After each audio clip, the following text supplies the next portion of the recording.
alam dunia beki keeng loba jalma nu malaweng nu doraka beki anteng kana ibadah temayang. Nomor kedua orang maulidan patali jeung iman orang ka Allah, iman orang ka Kangjeng Rasulullah Muhammad sallallahu alaihi wasallam. Ku iman ka Kangjeng Nabi sanajan penting bari tiris jam 12 kurang saparapat masih kedeh diuk. Ieu tanda iman, tanda cinta. Lamun teu cinta ka Kangjeng Nabi titah diuk di dieu jeung moal daek. Moal daek ieu tanda iman, mantak geus pol ieu iman. Kulantaran geus pol lamun paeh ieu kuari ka surga. Maksudnya lain amin mun urang paeh babarengan daek ka surga. Daek di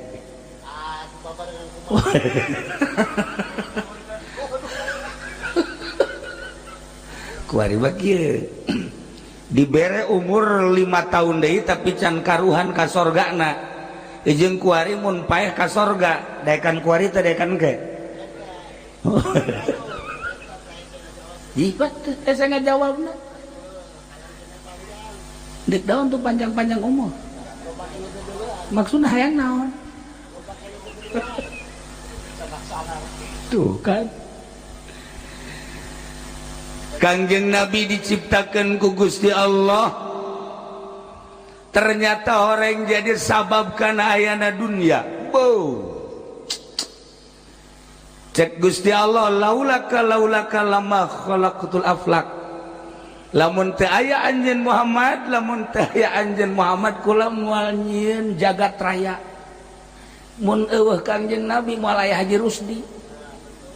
Mun eueuh Kangjeng Nabi moal aya Haji Adang.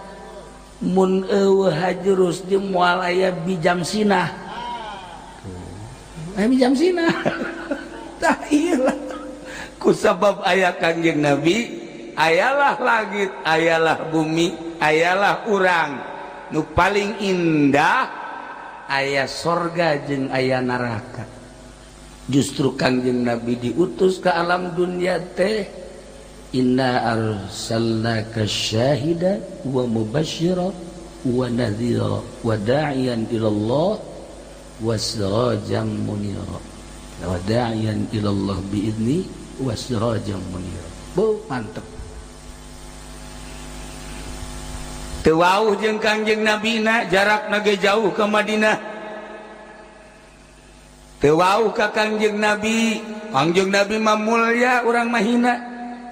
Tapi sinar Kangjeng Nabi ya Allah, ieu nyorot ieu ka lembur ieu. Ieu kasorot, Masya Allah. Cek kula ieu karasep ieu. Karasep ieu garelis. Malam ieu beuk balik mah jarore deui. Jarore ieu teh sabab ieu bakal sorot ku sinar Kangjeng Nabi malam ieu jadi geulis. Tadi kita ditanya awe dangtung di ditu caka jerus di geulis amat. Asli mah jore di. Lantaran kasorot ku sinar Kangjeng Nabi jadi gelis. Nah malam iya banget ya sebenarnya mah banget asli apa lain sih ini kadang udah karucem kia ya bangsa banget kredit ka jenguk mah iya ya tapi kasorot ku sinar Kangjeng Nabi kan tadi dibaca anta syamsun anta badrun anta nurun fauqa nurin anta iksiru wa ghalli anta misbahus sudur. Anta syamsun Gusti anjeun teh wahai Muhammad bagaikan matahari pohara. Anta badrun bagaikan bulan.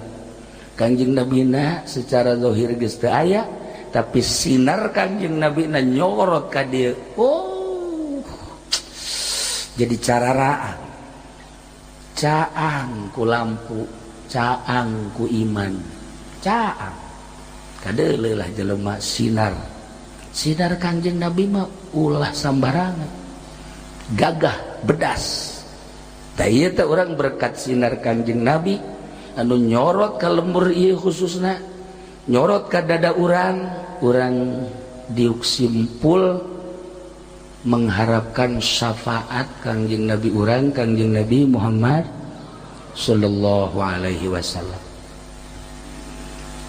Kanjeng Nabi dilahirkeun ke alam dunia dibawa ku malaikat. Malaikat teh mawa Kanjeng Nabi diais ku malaikat dibawa di masyriq ka maghrib dibejakeun hadza malihul kaun hadza Muhammadu ialah Muhammad anu jadi keistimewaan anu jadi keindahan anu jadi harapan manusia eta teh ku malaikat dibawa ternyata orang malaikat eta mampir di lebur ieu baheula teh mampir di dieu malaikat dibejakeun hei Haji Jamsinah bijam sina jadi haji tancan encan bijam sina ye hadza malihul kaun wa hadza Muhammadu diterima ku urang di alhamdulillah ieu urang teh berkat malaikat baheula transit di kampung Cilongok di dieu kuari karasakan ku urang Masya Allah ieu berkat sinar Kanjeng Nabi urang Kanjeng Nabi Muhammad sallallahu alaihi wasallam sakicep malaikat di masyriq ka maghrib ngabejakeun bahwa ieu teh malihul kaun ieu teh hadza Muhammadu boga kaistimewaan Kanjeng Nabi teh diturunkeun ke alam dunia nek ngaroba sesembahan nu tatadina sesembahan teh ka batu tatadina sesembahan teh ka kayu tatadina sesembahan teh ka makhluk tatadina sesembahan teh kana material nah dirobah ku Kanjeng Nabi sesembahan anu asli mah khaliqus samawati wal ard pangeran nu nyiptakeun langit jeung bumi dirobah ku Kanjeng Nabi atuh ngarobah sesembahan teh teu sambarangan Abu Jahal tereaksi dek ngabunuh Kanjeng Nabi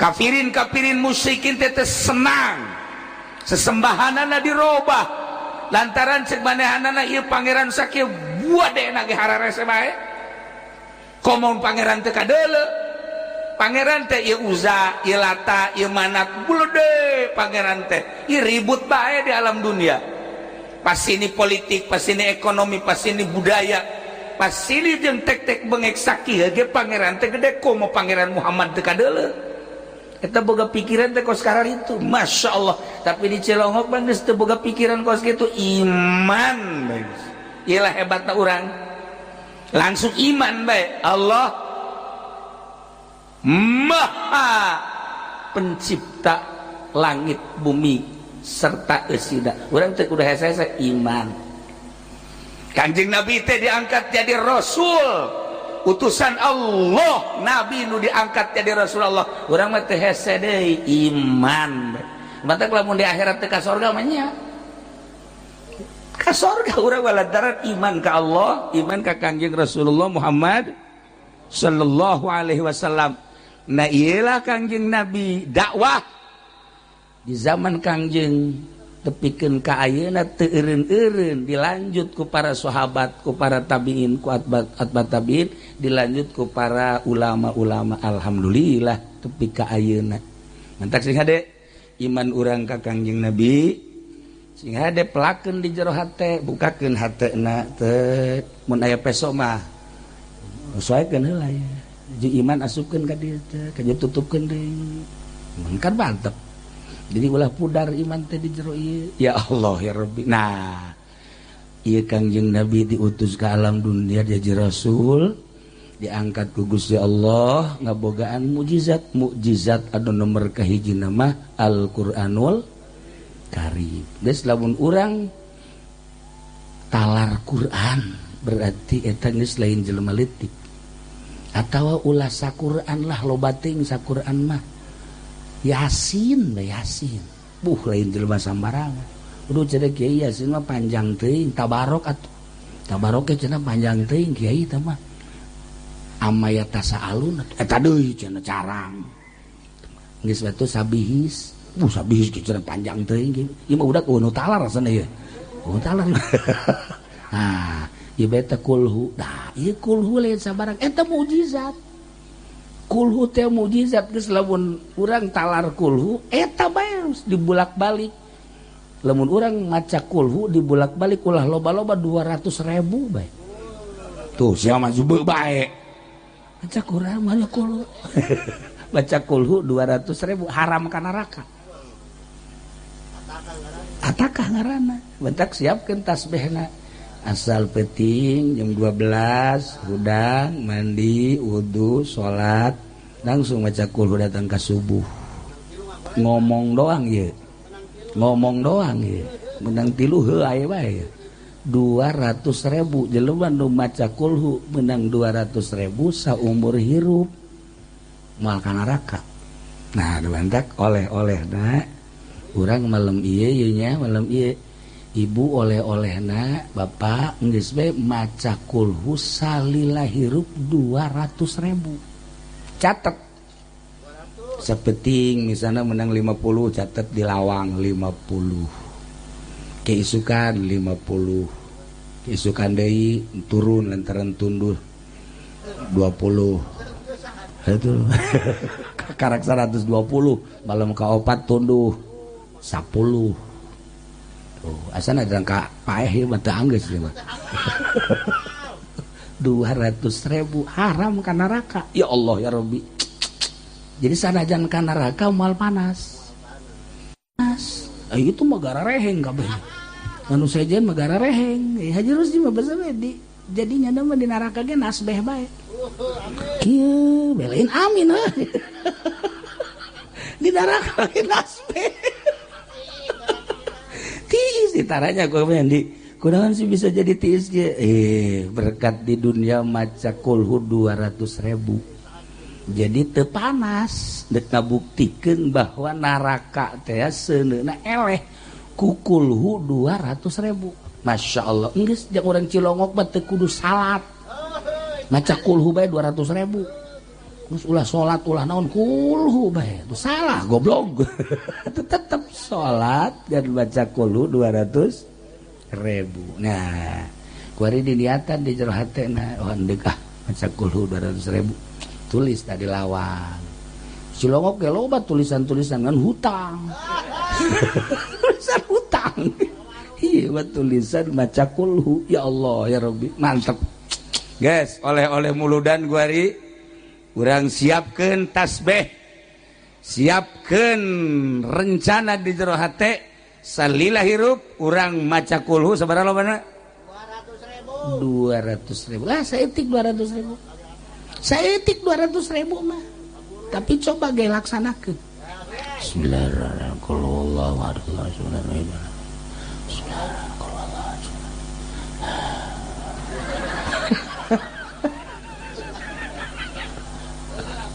Cak pamajikan ke haji ke mana sih tuh soran tadi mah ayah soran baru kieu waduh budak mabok kulhu ya teu kuat beda lamun urang nonton TV kieu bisa penting kuat tapi lamun urang maca kulhu ya maca kulhu 3 4 5 ieu kos aya aibonan we mata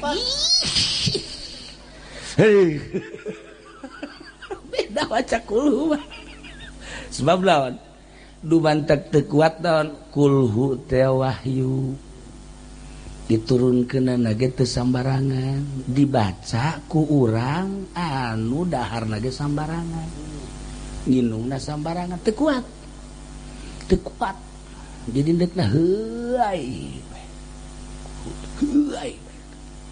terus orang siap kuari mah lamun maca kulhu terutama bapak-bapak kopi kopi gitu besi kopina kurang loba saember. Maksudnya kiai saember mah lamun diinum ku urang sagelas-sagelas eta mah biasa lantaran ieu mah tunduhna rosa hulu diasupkeun tadi mal tunduh tah mah gitulah para jamaah kaum muslimin wal muslimat rahimakumullah nyaritakeun Kangjeng Nabi indah sebab urangna iman tapi kadenge ku Kristen kadenge ku Yahudi benci. Urang mah nyaritakeun Kangjeng Nabi Masya Allah ulidal habibu wa khadduhu mutawarridun dilahirkeun Kangjeng Nabi pipina ya Allah ya Rabbi wa khadduhu mutawarridun hartina percis kos kembang mawar kumaha kembang mawar teh putih tapi aya beureum disebut beureum tapi aya putihan Masya Allah etalah pipi Kangjeng Nabi begitu lahir teh percis kos kembang mawar khadduhu mutawarridun dideulina gersep mantak awewe kuari nurutan dimiti dibersihan heula geus dibersihan aja make hideung heula bola aju ka dina terus ke mulai dibeureum-beureuman gitu aja loba teuing beureumna kos butas ditinju ku Muhammad Ali tak iya hayang bagus seperti Kangjeng Nabi ya Allah wan nuru min wajanatihi yatawaq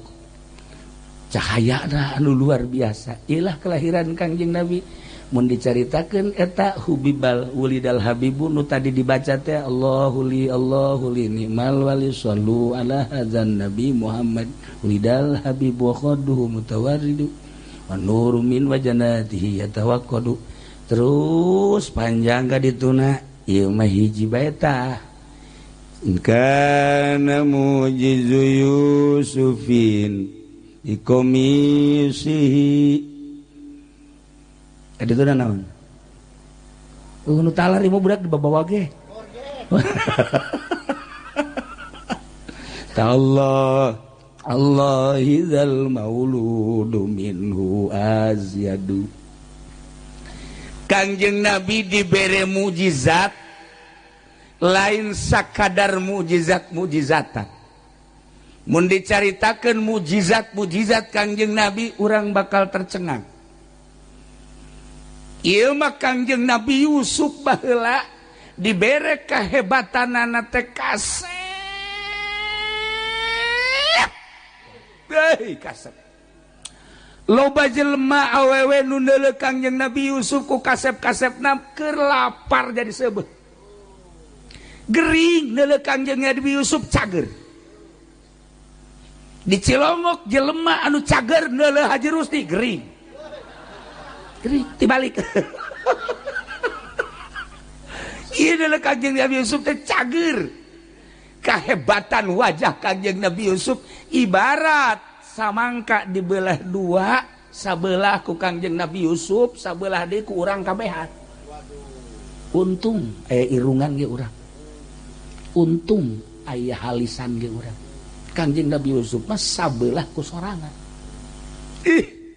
geus moal aya dua Kangjeng Nabi Yusuf mah kasepna tapi kasepna membawa fitnah Kangjeng Nabi mah kasep tapi membawa damai Kangjeng Nabi Yusuf mun dicaritakeun fitnahna datang ka dibunuh bebejana ku dulurna geus dibunuh padahal mah henteu diangkat di sumur dibalangkeun ka sumur dijual jadi abid geus kitu terus dibeli di kerajaan dipake kahayang deui ku Siti saha Zulekha Siti Zulekha teh deui ieu teh ratu teh bogoh ka Kangjeng Nabi Yusuf lantaran kasep Siti Zulekha nu sakitu jadi ratu kieu bae aya isuk-isuk geus biasana nyarap ieu mah asal neuleuh Kangjeng Nabi Yusuf teh cageut kacaritakeun saminggu teu dahar teu gering teu naon teu gering teu naon nu gering neuleuh Kangjeng Nabi Yusuf teh jadi calalager kasepna lain lalagaan seubeuh beuteung neuleuh nu kasep pokos urang neuleuh nu geulis keur gering panas neuleuh nu geulis cager covid neuleuh nu geulis cager Tapi lamun urang cager dari hajerus si covid. Dibalik. Iya beda penyakit anyar-anyaran. Iklah Kanjeng Nabi Yusuf. Ieu mah keur carita kieu we. Nyencerikan Kanjeng Nabi Yusuf bapakna nu ngaran Kanjeng Nabi Yakub alaihissalam cerik teureun-eureun datang ka penglihatanana pudar teu neuleuh. Masya Allah. Panjang mun didongengkeun ieu mah deuk caritakeun teh mukjizat Kanjeng Nabi Yusuf. Begitu Kanjeng Nabi Yusuf jadi raja di Mesir, kelaparan kan di negara mamana, nu boga gandrung korma kageteun sebab cek kakak nama Kanjeng Nabi Yusuf teh geus maot korenganan jadi raja. Geus kieu we titip bayinya moal waka bisa manggihan bapak. Kuari mah ieu be baju komis di bulan bawa ka abah ka ditu. Di jalan keneh masih jauh ka imah Kanjeng Nabi Yakub geus kieu bae sesegitan Yusuf geus kaambe cenah ieu ku abah padahal bajuna keur di jalan keneh.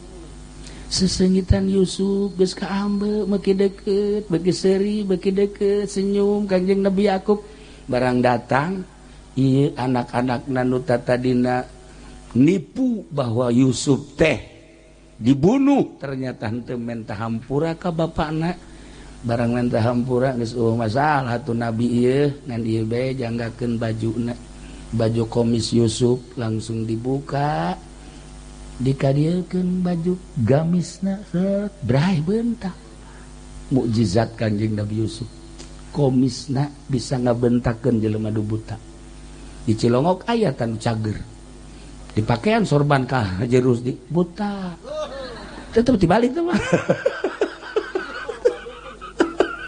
Masya Allah. Nah iyalah inkana mujizu Yusufin bi komisi lamun memang mujizat Kanjeng Nabi Yusuf kok komisna Masya Allah tallahi demi Allah zal mauludu ieu orok yakni Kanjeng Nabi Muhammad dilahirkan minhu azyadu leuwih tibatan mukjizat nu dibikeun ka Kanjeng Nabi Yusuf alaihis salam. Urang nyaritakeun mukjizat Kanjeng Nabi ya Allah ya Rabbi. Pohara di antarana ye Raja Habib ngiriman hadiah tiaman dipuatkeun kana onta diiring ku punggawa-punggawan datang ke Mekah kapanggih jeung anak buah Abu Jahal cik anak buah Abu Jahal ieu rombongan ti mana Yaman rombongan ti Yaman ti mana ti kerajaan Raja Habib ieu mawa naon mawa hadiah jang saha ieu jang Muhammad Rasulullah hei di Mekah mah nu tenar we lain Muhammad ye bos kula saha Abu Jahal geus ieu bilukeun bae bilukeun ulah jang Muhammad jang Abu Jahal bae ih kula mah dititah lagi ieu teh tuh ti ditu teh jang Muhammad teu bisa Mekah mah nu ngageugeuh Mekah kepala suku Mekah Abu Jahal bilukeun jang Abu Jahal bae teu bisa cek beuna ieu mah jang Muhammad bae ribut sageuna ribut Abu Jahal dipanggil Abu Jahal ngomong ieu ti mana ti Yaman ti saha kiriman Raja Habib jang saha jang Muhammad ye ieu ngaranna Abu Jahal nu ngageugeuh Mekah enggeus ieu mah jang kula teu bisa cek anu ngirim cek nu dikiriman tetep ieu mah jang Muhammad bae ayeuna ribut sageus teh ribut utusan Kanjeng Nabi datang ka dinya kuari mah kieu bae cek Kanjeng Nabi ulah hese-hese isuk urang kumpul kabeh engke urang tanya onta lamun eta onta ngomong na jang Abu Jahal los jang Abu Jahal tapi lamun eta onta ngomong jang Muhammad berarti jang kula siap dah Abu Jahal siap isuk urang kumpul hadiran ke seluruh Arab seluruh orang Arab jadilah isuk teh kira-kira bangsa jam 8 ieu teh dek nanya onta. Boh eta Abu Jahal langsung begitu boga perjanjian kitu langsung datang ke pangeran. Pangeran Lata, wayahna tuh kuari mah ulah cicing be ngomong. Ngomong, ye ulah ngisin-ngisin Abu Jahal. Coba tuh mere penerangan isuk onta. Mun ditanya kukula supaya bisa ngomong. Wahai Pangeran Lata, pindah deui nyana Uza. Kula nyembah ka maneh teh ieu teh geus sabaraha tahu. Haju diminyakan bae teu eureun-eureun. Malah mah make purupuyan. Geus sagala rupa. Heeh. Ieu geus hayang kue bolu-bolu nu mana ge kan dibikeun. Wayahna isuk mun kula nanya onta, wayahna coba onta supaya ngomong. Pindah deui nyana manat. Ieu pangeran nu tilu nu mana bae atuh coba. Ulah cara ricing bae atuh cakiana. Ih, ku aing disembah sia cicing bae. Aya nu ngintip goblok da Abu Jahal. Kono nyerekanan pangeran. Jadi Abu Jahal teh minta perlindungan ke pangeran ada. Guys, isuk benar-benar kumpul. Di hadiran ku ribuan manusia. Pihak Kangjeng Nabi jeung pihak Abu Jahal. Langsung Abu Jahal dipanggil. Coba Abu Jahal, onta supaya ngomong nu jelas. Ieu ti kiriman ti mana, ki kiriman ti mana jeung jang saha. Coba. Abu Jahal langsung ka hareup. Onta kunyana diusapa. Onta dedeh teuing nya. Coba maneh ngomong. Sabenerna maneh ieu dikiriman ku Raja Habib teh jang saha? Jang Abu Jahal apa jang Muhammad? Onta kieu. Cak Abu Jahal teh. Coba ngomong ulah hoho. Ngomong atuh ngomong cekeuna teh diusapan deui ku Abu Jahal. Wayahna coba ngomong. Maneh teh ieu teh dipuatan hadiah sakieu lobana. Jang Muhammad apa jang Abu Jahal sih? Ieu Abu Jahal ieu teh tokoh Mekah. Ieu teh kepala suku Mekah. Wayahna coba ngomong. Coba ngomong di hadiran ku kabehan dia nu ngaromong kieu be ngomong moal di onta ngomong moal di onta. Besi ngomong doang. Eta onta. Ulah hohoan. Ngomong. Terus we diusapan deui di jam 8 datang ke jam 12. Tetep bae malah ke jam 12 mah hampir diseruduk. Abu Jahal hampir diseruduk. Wah. Gas Abu Jahal gas. Bahaya ieu. Onta marah ya onta marah. Guys, kuari bagian Muhammad. Abu Jahal geus kasangan isin luar biasa. Bagian Muhammad Kangjeng Nabi kahareup. Onta kulan. Cakabehan teh geus bisa kulan. Ieu maneh ieu titah ka dieu ku saha? Ku Raja Habib ti mana? Yaman. Maksudna ieu babawaan teh naon? Ieu hadiah. Hadiah jang saha? Jang anjeun wahai Muhammad Rasulullah. Ngomong onta. Onta ngomong, Masya Allah Karim. Warak jelema kabeh kaget lantaran Kangjeng Nabi bisa ngomong jeung onta, ngobrol jeung onta. Haji Rusdi mah awewe ge ditanya terekeun ngomong. Eta kurang hadiah puji eta. Hadiah maka ini itu ada asar. Atuh jangan onta ieu danya awewe teh dek ngomong ka onta. Pernah nyana ngomong ngajakan ngobrol ka ucing digegel. Nah iya para jamaah kaum muslimin wal muslimat rahimakumullah, eueuh jalan datangkan teh iman ka Kangjeng Nabi sebab Kangjeng Nabi ti mimiti dilahirkeunana ge boga kaindahan anu luar biasa. Di antarana wajahna berseri-seri, sinarna nembus kaluhur katingali ku balerea. Aya sinar naon sih ieu? Aya sinar naon sih padahal mah Kangjeng Nabi dilahirkeun sinarna mencuat ka luhur. Haju mujizat tadi antarana tadi onta bisa diajak ngobrol. Iyalah in kana mujizu Yusufin bi komisi lamun bae mujizat Kangjeng Nabi Yusuf dengan komisna bisa nyagerkeun mata nu ngaran bapakna.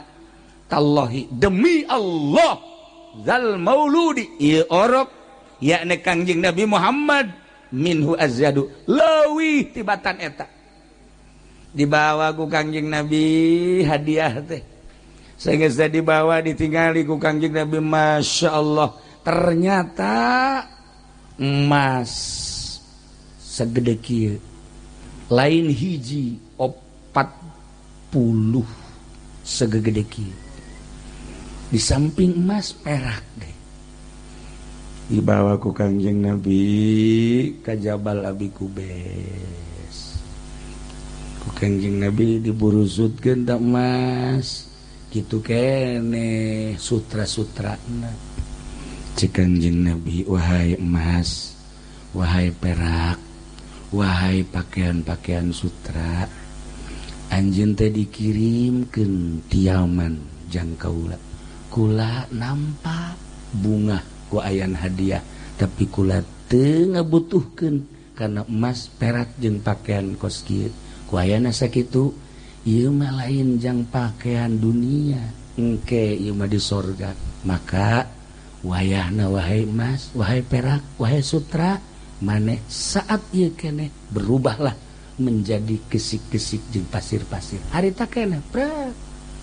menjadi pasir lamun kanyawan ku Haji Rusdi ya atuh naona pugu urang mah geusik hayang jadi emas ya Allah ya Rabbi ieu kunaon emas jadi geusik teu hayangin Kangjeng Nabi mah lantaran emas mah engke di sorga mah urang ye lawangna emas cecekelna emas kursi emas segala rupa emas kuari mah aya kan di dieu ge emas tono tah mah urang Brebes tah mah tah ieu lah di sorga engke mantak di dunia ulah hayang mewah-mewah engke di sorga urang mah iman ka Allah iman ka Kangjeng Rasulullah hayang naon engke di sorga geus deukeut sorga teh geus deukeut di hareupeun urang kanyahoan sorga geus deukeut tanyakeun ka RT Jiman pae heula tanyakeun ka RK Patin nya mah geus datang deukeut sorga teh deukeut di hareupeun urang asal dicabut nyawa urang geus ka sorga urang mana meureun urang mana meureun belah seuri sia ya sia mah bagianna ka ditu kanu kaencapan tah ieu para jamaah kaum muslimin wal muslimat rahimakumullah eueuh jalan jang teu iman ka Kangjeng Nabi lantaran Al-Qur'an geus ngajelaskeun eta lah mukjizat Al-Qur'an geus ngajelaskeun Bukhari geus ngajelaskeun Muslim geus ngajelaskeun berbagai mukjizat ke iraha deui kula jaritakeun mujizat tadi nama kan ieuran cenah muludan teh endek naon ngaranna berseri lantaran kulana kurang sehat atuh kurang sehat jadi penggel jadi tengah ieu bagian salah sahiji mukjizat geus jelas mukjizat Kangjeng Nabi teh di antarana bulan belah 2 tarurun maca syahadat kemudian tangkal korma leumpang ka hareup maca syahadat balik deui deuk kurang kumaha deui masyaallah karim ieu kuari urang diuk di dieu ieu lamun lain mukjizat Kangjeng Nabi moal bisa hayang nyaho mukjizat ieu tah urang kitu kuari teh keur ngarasakeun mukjizat begitu Kangjeng Nabi lahir ya Allah ya Rabbi jukut jararadi korma ngadadak buahan diala teu beak-beak bubuahan aya eta Kangjeng Nabi lahir urang merayakeun bae tuh cau sok bade naon tuh ieu ngarayakeun sakigi ngarayakeun doang komo lahirna Kangjeng Nabi terus geus kieu bae cau nu mana ini berkat tuh kan kelahiran Kangjeng Nabi dirayakeun ala bae di setara rimbul masyaallah karim nah ieulah Kangjeng Nabi urang Kangjeng Nabi Muhammad sallallahu alaihi wasallam ulah kaget lamun di Prancis kuari keur dihina Kangjeng Nabi melalui film-film kartun henteu aneh emang Kangjeng Nabi mati baheula kos kitu moal kanyahoan gedena lamun eueuh nu ngahina kiai moal kanyahoan gedena lamun eueuh nu ngahina wali moal kanyahoan walina lamun eueuh nu mencaci maki lamun wali kanyahoan gedena setelah dicaci maki dicaci dimaki dicarekan tetep bae nyana maka Allah moal bendueun wali mah kanu nyaci maki geus riweuheun jelema anu nyeungseurikeun ka wali geus riweuheun jelema anu mencaci maki mangga bae disabodokeun malah dibageuran kara kanyahoan luhurna jelema kiai kitu keneh mantak lamun aya jadi kiai kakarake jadi kiai doang haju dihina, begitu dihina goblok beureun teu lain kiai mun tolol mun lain kiai teh mah kos kitu mah jawara mantak kaji umen nyaho jadi kiai nyaho henteu sebenarnya nah lamun dihina cicing jadi kiai mah tenang ulah ngalawan keur dicoba ku Gusti Allah sebab naon Kangjeng Nabi na baheula nu ngaran diciduhan mah geus sering nu ngaran diomongkeun mah geus sering dihina Kangjeng Nabi geus sering lamun Kangjeng Nabi na kos kitu atuh penerus Kangjeng Nabi ge moal teu kitu mantap moal aya jelema luhur tanpa dihina heula hina heula geus urang lamun hayang jadi jelema luhur dihina malah menta panghinakeun atuh aing atuh ulah kos kitu mah tah kos kitu mah ngaranna blow on. Nah iyalah para jamaah kaum muslimin wal muslimat rahimakumullah iyalah Kangjeng Nabi urang nu geus dicaci dimaki tegar bae biasa bae henteu bendu kanu nyaci kanu makina di antara akhlak Kangjeng Nabi seperti eta sebab Kangjeng Nabi teh diutus ke alam dunia ieu teh dek nyebarkeun akhlakul karimah urang sebagai umatna turutan Kangjeng Nabi ulah wakaku tatangga ulah wakaku batur urang saimah bae pasti pamajikan urang nyarekan ka urang kan tah urang lamun dicarekan ku pamajikan geus urang ingat ka Kangjeng Nabi bae geus carekan urang siap dagang henteu naon henteu kopi malulu lockdown malulu dahar hayang ngojeng henteu carekan kan urang Cilongok makan bahasana kos kitu tah lain Cilongok ieu Cilongok gandu Cilongok ieu mah lain kitu Cilongok lain Cilongok ieu mah sopan di dia mah di lembur ieu mah saropan bahasana ge masyaallah urang dicarekan asa dinyanyian bae kakak ulah kitu atuh tah ngeunaheun kos urang Karawang mah teh mah tah lamun dicarekan ku pamajikan ulah ngomong cicing we ingat ka Kangjeng Nabi lah Kangjeng Nabi ge dicarekan cicing bae ke pamajikan akan teu betah datang kan cicing bae sia ceknya nih lain awewe meureun juri gimana cicing dicarekan ku kumaha ge ulah malah naon engke gejana ge keseleun sorangan tah ieu akhlak Kangjeng Nabi wa inna ma bi'us buah itu li utammima makarimal akhlak terapkeun heula di imah tangga salaki ka pamajikan kudu make akhlak pamajikan ka salaki make akhlak kan geunah komo lamun pamajikanana haju bisa diajak bareng ibadah wah geus nikmat jasa kurang hudang jam 1 atau jam 2 pamajikanna dihudang keneng nah deuk tahajud teh moal oh heuh nya tahajud bareng ka tahajud ka mandi bareng ngala wudu bareng oh kakak jadi imam neng di bandung nah Allahu akbar geunaheun berjamaah jeung pamajikan ngomong mah dibuktiin mana tuh eta mantap ke si hade di orang boga pemajikan teh bisa diajak berjamaah ulah masing-masing pemajikan di luhur di handap mal beres Allahu akbar pemajikan kan sok nyingsat nama tuh pemajikan di dinya baru sok ongkong